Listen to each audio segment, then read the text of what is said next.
관세음보살보 문품은 불교 경전인 법화경의 중요한 부분으로 관세음보살이 중생의 고통과 괴로움을 듣고 그들을 구제하는 모습을 보여줍니다. 이 경전은 관세음보살이 다양한 모습으로 나타나 어려움에 처한 이들에게 자비를 베풀고 그들의 고난을 해결하는 과정을 통해 자비와 지혜의 가르침을 전달합니다.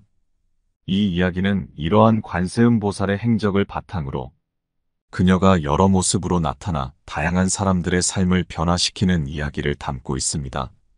각 장마다 관세음보살이 중생의 고통에 귀 기울이고 그들을 돕는 과정을 통해 불교의 자비와 깨달음의 가르침을 자연스럽게 펼쳐낼 것입니다. 내용이 마음에 드신다면 좋아요와 구독을 눌러주시면 영상을 만드는데 큰 힘이 되고 부처님의 가르침이 더 널리 퍼질 수 있게 도와주시면 감사하겠습니다. 제1장 관음의 목소리. 한때 세상을 떠도는 많은 중생들이 자신들의 고통 속에서 방황하고 있었다. 그들은 매일매일 살아가는 데 지치고 절망과 두려움에 사로잡혀 희망을 잃어가고 있었다. 어느 날 어둠에 갇힌 이들을 구원하기 위해 관세음보살이 모습을 드러냈다. 그 모습은 사람들의 고통을 그대로 반영하고 있었으나 그 얼굴에는 부드러운 미소가 떠올라 있었다. 관세음보살은 이 세상의 모든 소리를 들을 수 있는 자였다. 그는 중생들의 슬픔과 고통, 기쁨과 환희, 그리고 내면의 목소리까지 들을 수 있었다. 그가 손을 들어 허공을 가리키면 그의 손끝에서 온화한 빛이 퍼져나갔다. 그 빛은 어둠을 뚫고 중생들의 마음속 깊은 곳까지 스며들었다. 그 순간 고통에 휩싸여 있던 이들은 마음의 무게가 가벼워짐을 느꼈다. 한 나그네가 관세음보살에게 다가와 물었다. 어떻게 이리 많은 고통을 이겨낼 수 있으십니까? 그리고 어떻게 이 많은 중생들의 목소리를 들을 수 있습니까? 관세음보살은 잠시 눈을 감고 조용히 대답했다. 나는 그들의 목소리를 듣기 위해 그저 존재할 뿐이다. 그들의 고통은 나의 고통이고 그들의 기쁨은 나의 기쁨이다. 나는 그저 그들과 함께하며 그들이 홀로 고통받지 않도록 도울 뿐이다. 나그네는 그 말을 듣고 가슴 깊이 감동을 받았다. 그는 자신이 얼마나 작은 존재인지 그리고 얼마나 많은 이들이 함께 고통받고 있었는지를 깨닫게 되었다. 관세음보살은 그의 어깨에 손을 얹으며 말했다. 너도 나와 같이 그들의 목소리를 들어보겠느냐? 너의 귀를 열어 그들의 이야기에 귀 기울인다면 너 또한 그들을 구원할 수 있을 것이다. 제2장 32응신의 기적. 관세음보살은 중생들의 고통을 듣고 그들을 구제하기 위해 32응신의 모습을 갖추었다. 그가 빛의 파도를 타고 하늘에서 내려올 때 그는 중생들의 다양한 모습을 본뜨기 시작했다. 어떤 이는 왕으로서, 어떤 이는 거사로서, 또 어떤 이는 어린아이의 모습으로 나타났다. 이러한 변화무쌍한 모습은 그가 모든 상황에서 중생들을 구원할 수 있는 능력을 갖추고 있음을 보여주었다. 한 마을에 큰 재난이 닥쳤을 때 관세음보살은 그 마을을 찾아가 작은 동자의 모습으로 나타났다.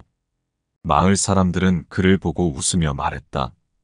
이 어린아이가 우리를 도와줄 수 있겠는가? 그러나 동자의 눈빛에는 강력한 힘이 담겨 있었다. 그는 두 손을 모아 기도하듯 중얼거리기 시작했다. 그러자 바람이 잔잔해지고 물결이 가라앉으며 마을을 휩쓸던 재난은 사라져갔다. 마을 사람들은 그제야 그의 진정한 힘을 알아차리고 감격에 겨워 눈물을 흘렸다. 그들은 관세음보살의 이름을 부르며 감사의 인사를 전했다. 관세음보살님 감사합니다. 당신의 자비로운 힘으로 우리가 구원을 받았습니다. 관세음보살은 미소 지으며 대답했다. 나의 이름을 부르는 순간 너희의 마음속에 자비의 씨앗이 뿌려진 것이다. 이제 너희도 다른 이들을 도울 수 있는 힘을 가지게 되었다. 관세음보살은 다양한 모습으로 나타나 모든 중생들에게 자비를 베풀었다. 그의 자비는 한정된 것이 아니었으며 그가 응신하는 모든 모습은 중생들의 상황에 따라 자연스럽게 변화되었다. 그것이 바로 관세음보살의 원력이자 모든 고통받는 이들을 향한 그의 끝없는 사랑이었다. 제3장 바다의 구원자. 어느 날 큰 폭풍이 바다를 휩쓸었다.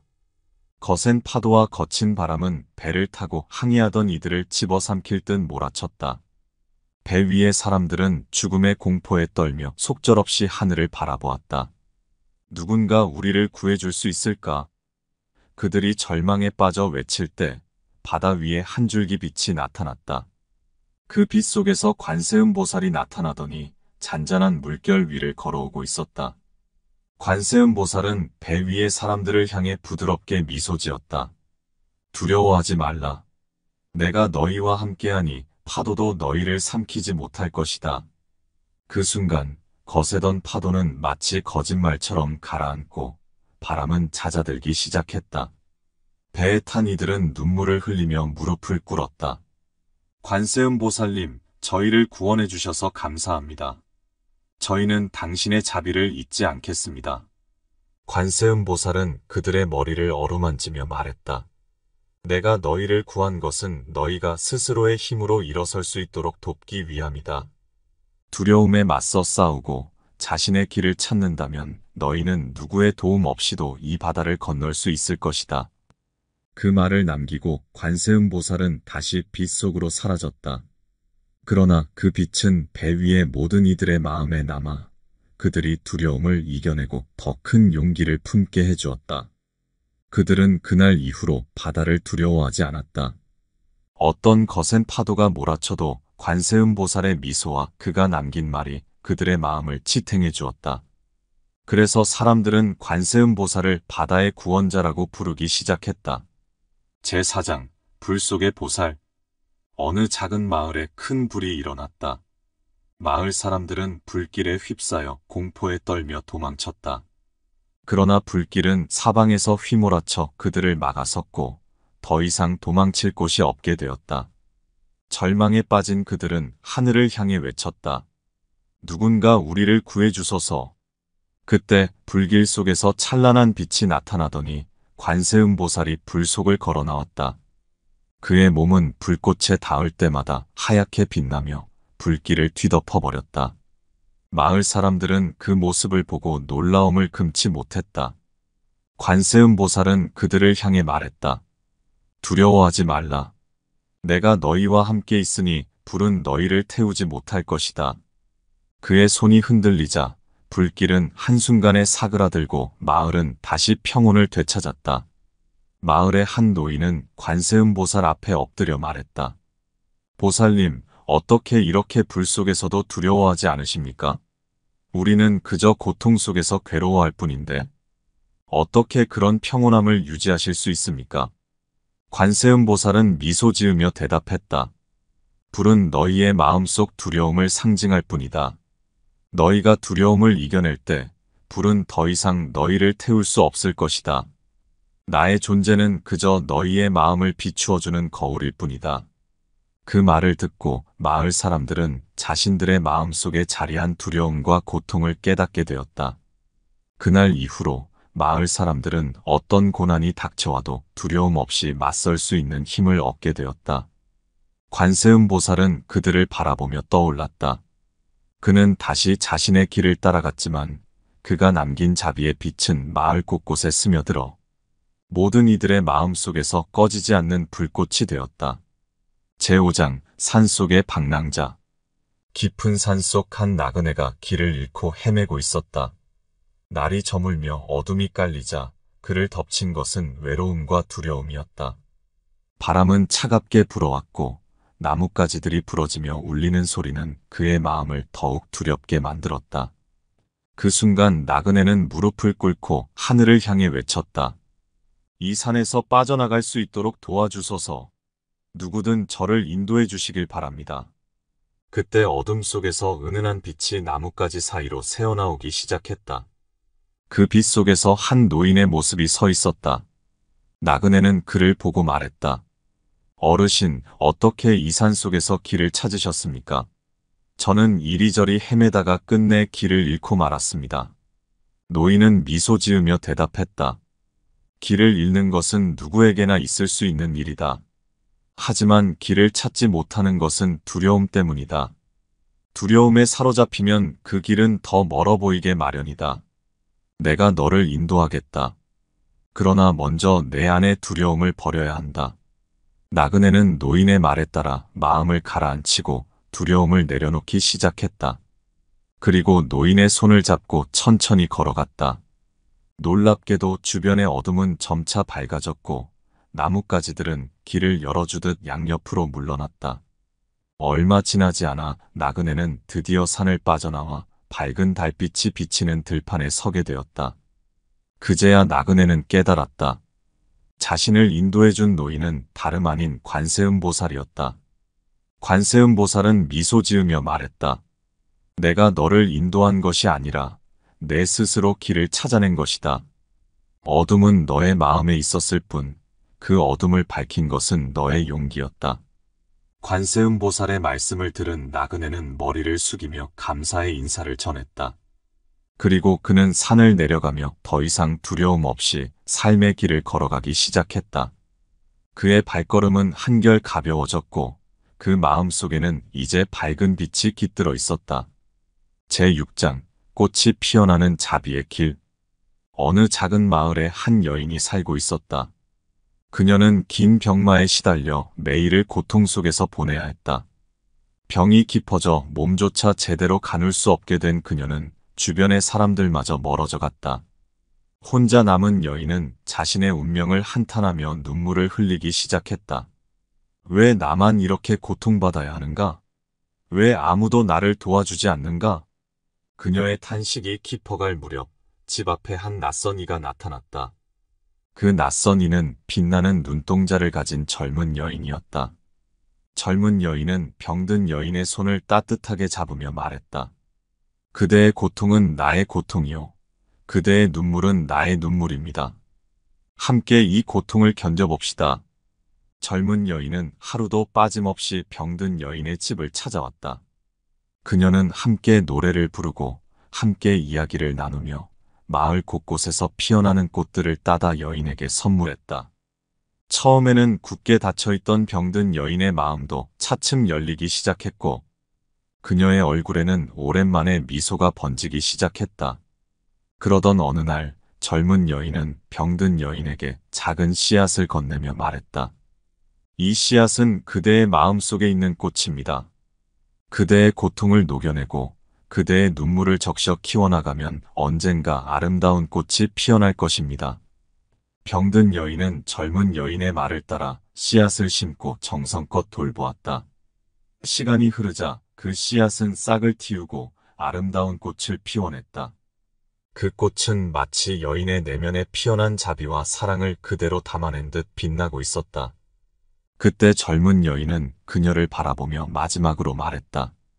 당신이 스스로를 치유하는 힘을 찾았기에 이 꽃이 피어난 것입니다.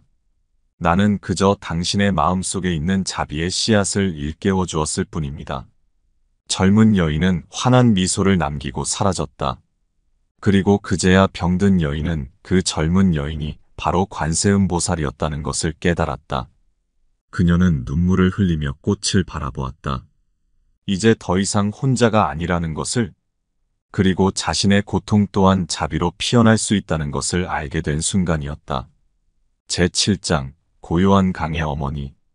깊고 넓은 강이 흐르는 마을에 한 어머니가 살고 있었다.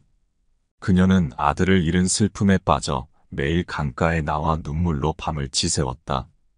강물은 그녀의 눈물을 흘러보내며 조용히 위로를 건넸지만 그 위로는 어머니의 가슴 속 슬픔을 달랠 수 없었다. 왜 내 아들은 이 세상에 남아있지 못하고 이렇게 떠나야 했을까? 그녀는 늘 강가에 앉아 하늘을 향해 물었다. 어느 날 강 위로 은은한 안개가 피어오르더니 그 안개 속에서 한 여인의 모습이 나타났다. 그녀는 강가에 홀로 앉아있는 어머니에게 다가가 조용히 옆에 앉았다. 왜 이렇게 많은 눈물을 흘리고 있습니까? 여인은 부드럽게 물었다.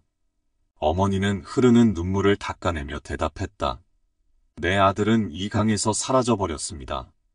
그리고 나는 그를 잃어버렸습니다. 그 슬픔을 견딜 수가 없습니다. 여인은 어머니의 손을 따뜻하게 잡고 강물을 바라보았다. 당신의 아들은 이 강을 떠나지 않았습니다. 이 강의 흐름 속에서 여전히 당신을 지켜보고 있으며 당신의 마음속에 살아 있습니다. 그러면서 그녀는 물 위에 손을 뻗었다. 그 순간 강물은 마치 살아난 듯 은은한 빛을 발하며 맑게 빛나기 시작했다. 그 빛 속에서 어머니는 아들의 얼굴을 보았다. 강물은 아들의 미소와 함께 잔잔하게 흐르며 어머니를 위로했다. 내 아들이 여전히 여기 있는 것이군요. 어머니는 눈물을 흘리며 말했다. 그러자 여인은 고개를 끄덕이며 대답했다.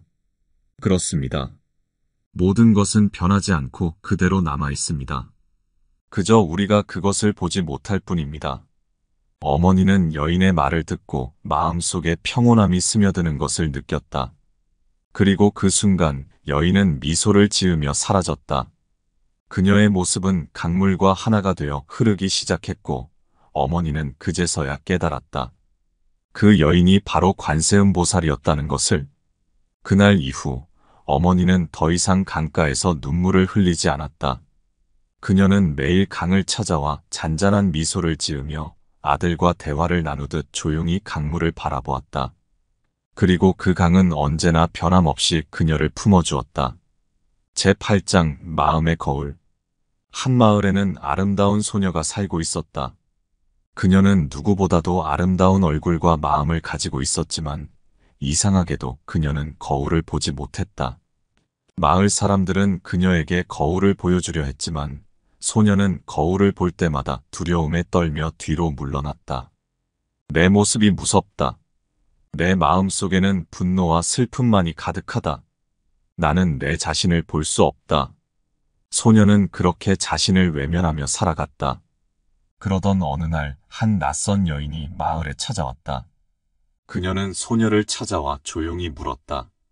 왜 스스로를 보지 못하고 두려워하는 것이냐? 소녀는 두려움에 떨며 대답했다. 나는 내 안의 어둠이 두렵습니다. 거울을 볼 때마다 그 어둠이 나를 삼킬 것만 같습니다. 여인은 소녀의 손을 잡고 말했다. 거울은 그저 너의 마음을 비추어 줄 뿐이다. 네가 두려워하는 것은 거울 속의 모습이 아니라 내가 스스로에게 던진 의심과 두려움이다. 그러면서 그녀는 소녀에게 작은 거울을 건네주었다. 이 거울은 특별한 힘을 가지고 있다.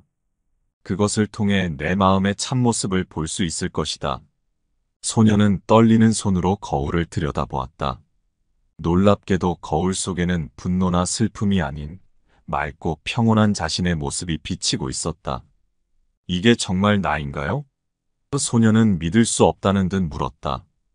여인은 미소 지으며 대답했다. 그렇다. 이 거울은 너의 마음이 맑을 때만 진정한 모습을 비추어준다.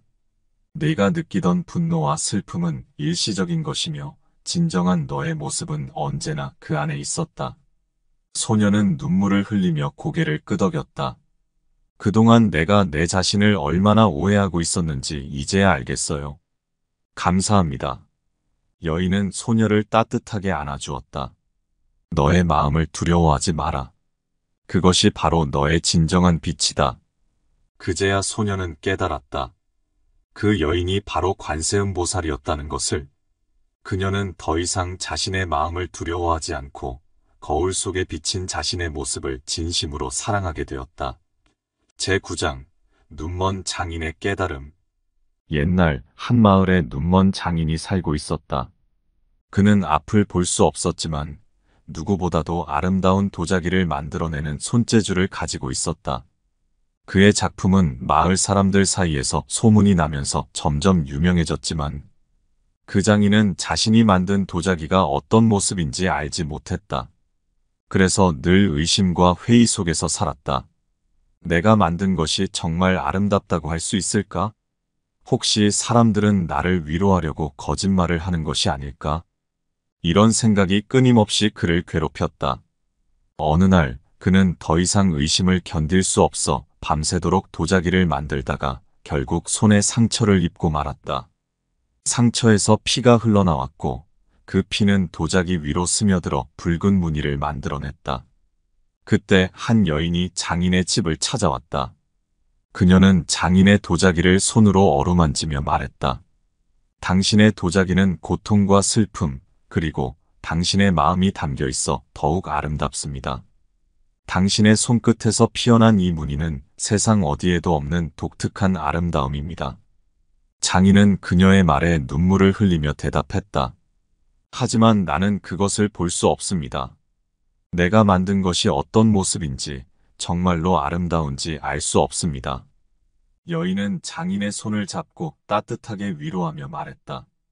보지 못한다고 해서 아름다움을 느끼지 못하는 것은 아닙니다. 당신의 손끝에서 전해지는 온기와 정성이야말로 진정한 아름다움입니다. 그리고 그 아름다움은 당신의 마음속에 이미 완성되어 있습니다. 그 말에 장인은 오랜 시간 속에 묻혀있던 두려움과 의심이 사라지는 것을 느꼈다. 그는 비록 앞을 볼 수 없었지만 자신의 손끝에서 전해지는 그 따뜻한 감각을 통해 자신의 작품이 얼마나 아름다운지를 깨달을 수 있었다. 그제야 그는 그 여인이 관세음보살이라는 것을 깨달았다. 그녀는 장인의 손에 남은 상처를 살며시 어루만지더니 사라졌다. 그 이후로 장인은 더 이상 자신의 작품에 의심을 품지 않았고 그의 도자기는 더욱 아름답게 빛나며 세상에 그 진가를 전해주었다. 제10장 낙엽 속의 지혜. 깊은 산속 절에 한 스님이 있었다. 그는 매일 수많은 경전을 읽으며 깨달음을 얻으려 노력했지만 마음속에는 여전히 의문이 가득했다. 왜 이렇게 많은 경전을 읽고 공부해도 마음의 평화가 찾아오지 않는 것일까? 그러던 어느 가을날, 스님은 산책을 나가 절 주변의 나뭇잎이 바람에 흩날리는 것을 보게 되었다. 그때 한 여인이 길가에 서서 낙엽을 바라보고 있었다. 그녀는 낙엽 하나를 손에 집어들더니 스님에게 다가와 말했다.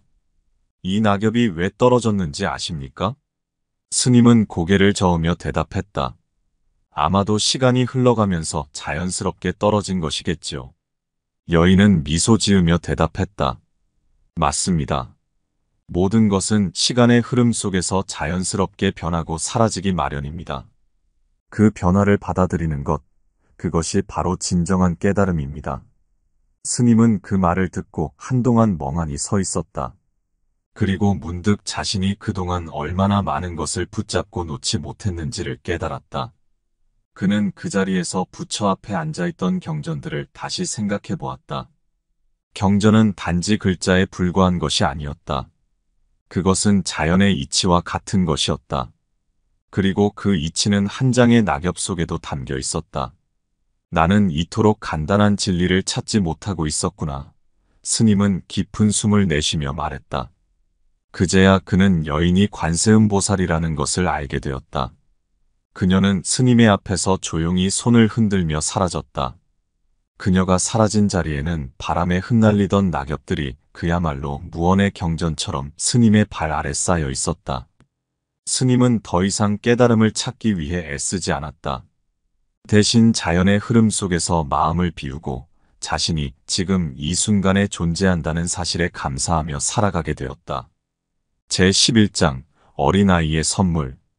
어느 한 마을에는 부모를 잃고 홀로 살아가는 어린아이가 있었다. 그는 늘 배가 고팠고 매일 거리를 돌아다니며 음식이 남는 곳을 찾아 헤매곤 했다. 마을 사람들은 아이를 불쌍하게 여겼지만 자신의 것도 넉넉지 않기에 그에게 많은 도움을 주지 못했다. 하루는 비가 억수같이 쏟아지는 날이었다. 아이는 추위에 떨며 비를 피할 곳을 찾아 거리를 돌아다니고 있었다. 그때 한 여인이 비를 맞으며 아이에게 다가왔다. 그녀는 아이에게 따뜻한 떡 한 조각을 건네며 말했다. 이것을 먹어보렴. 그리고 이 비를 함께 맞아보자꾸나. 아이의 눈은 커졌고 떡을 받아들고는 한 입 베어 물었다. 그 떡은 그가 이제까지 먹어본 것 중 가장 맛있었다. 고맙습니다. 정말 고맙습니다. 아이는 울먹이며 여인에게 말했다. 여인은 아이의 머리를 쓰다듬으며 물었다. 왜 그렇게 항상 외롭고 배고파 보이니? 아이는 고개를 숙이며 대답했다. 부모님도 계시지 않고 아무도 저를 돌봐주지 않습니다. 그래서 늘 혼자이고 배고픕니다. 여인은 따뜻한 미소를 지으며 말했다. 너는 혼자가 아니다. 이 세상에는 너를 위해 빛을 비추는 사람들이 있단다. 그리고 너 또한 누군가에게 빛이 될 수 있다. 그 말을 들은 아이는 고개를 들어 여인을 바라보았다. 그 순간 그는 비가 멈추고 하늘이 맑게 갠 것을 보았다. 아이의 마음속에도 맑은 하늘이 펼쳐진 듯한 느낌이 들었다. 그는 떡을 다 먹고 여인에게 말했다. 저도 다른 사람들에게 빛을 줄 수 있을까요? 여인은 부드럽게 고개를 끄덕였다. 물론이다. 내가 가진 작은 마음도 누군가에게는 큰 힘이 될 수 있단다. 지금처럼 순수한 마음으로 살아간다면 너는 분명히 많은 이들에게 빛이 될 것이다. 그날 이후 아이는 더 이상 배고픔과 외로움에만 갇혀 있지 않았다. 그는 마을 곳곳을 돌아다니며 다른 사람들을 도왔고 자신에게 주어진 작은 것들을 나누기 시작했다. 시간이 흐르자 마을 사람들도 그의 마음에 감동하여 그를 돕기 시작했다. 어느새 그 아이는 마을의 희망이 되었고 모두가 그를 사랑하게 되었다. 그리고 아이는 자신에게 떡을 주었던 그 여인이 관세음보살이라는 것을 알게 되었다. 그 사실을 알게 된 아이는 그날 밤 하늘을 바라보며 조용히 미소를 지었다. 그는 더 이상 외롭지 않았고 자신의 삶이 누군가에게 빛이 된다는 사실을 깨닫게 되었다. 제12장 노인의 마지막 인사. 산 깊은 곳에 한 노인이 살고 있었다. 그는 평생 동안 많은 이들을 위해 일해왔고 마을 사람들은 그를 존경하며 사랑했다. 그러나 나이가 들면서 그는 점차 쇠약해졌고 이제는 더 이상 마을 사람들을 도울 수 없게 되었다. 그러자 그는 매일 산에 올라 하늘을 바라보며 말했다. 나는 이제 아무런 쓸모도 없고 더 이상 아무에게도 도움이 되지 못하는구나. 그날도 노인은 산 정상에 앉아 하늘을 바라보고 있었다. 그때 한 여인이 그에게 다가와 조용히 앉았다. 그녀는 노인의 손을 잡고 물었다. 왜 그렇게 자신이 쓸모없다고 생각하십니까? 노인은 한숨을 쉬며 대답했다. 나는 이제 나이가 들었고 더 이상 다른 사람을 도울 수 없습니다. 평생을 노력해왔지만 이제는 나의 시간도 다해버렸습니다. 여인은 노인의 손을 부드럽게 감싸며 말했다. 당신의 삶은 많은 이들에게 빛이 되어 주었습니다. 당신의 손길과 따뜻한 마음은 이 마을을 밝혔고 그 기억은 결코 사라지지 않을 것입니다. 노인은 그녀의 말을 듣고 눈물을 흘리며 고개를 저었다. 그러나 이제 나는 아무것도 할 수 없습니다. 시간이 지나면 사람들은 나를 잊어버릴 것이고 내 삶은 아무런 흔적도 남기지 않을 것입니다. 그러자 여인은 고개를 저으며 말했다. 진정한 가르침은 당신이 살아온 방식에 담겨 있습니다. 당신이 남긴 자비와 사랑은 이 마을의 사람들 마음속에 영원히 남을 것입니다. 그것이 바로 당신이 남긴 최고의 선물입니다. 그 말을 듣고 노인은 자신의 삶이 결코 헛되지 않았다는 것을 깨달았다. 그는 눈을 감으며 미소를 지었다. 그렇군요. 나는 그저 내 삶을 다 살았을 뿐인데 그게 누군가에게 의미가 되었을 줄은 몰랐습니다. 여인은 그를 부드럽게 안아주며 말했다. 당신의 삶은 그 자체로 완전했습니다. 이제 당신은 편히 쉬어도 좋습니다.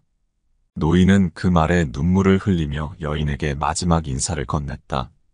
그리고 그녀가 사라진 뒤 노인은 깨달았다. 그녀가 관세음보살이었다는 것을. 그는 마지막으로 하늘을 바라보며 자신이 살아온 날들을 되새겼고 그 순간 그의 마음속에 평온한 빛이 가득 차올랐다. 제13장 잃어버린 길을 찾는 소년. 깊은 숲속 한 소년이 길을 잃고 헤매고 있었다. 두려움과 외로움에 사로잡힌 소년은 어디로 가야 할지 알 수 없었다. 나무들은 높게 뻗어 있었고 그의 시야를 막아 어디가 출구인지 알 수 없게 했다.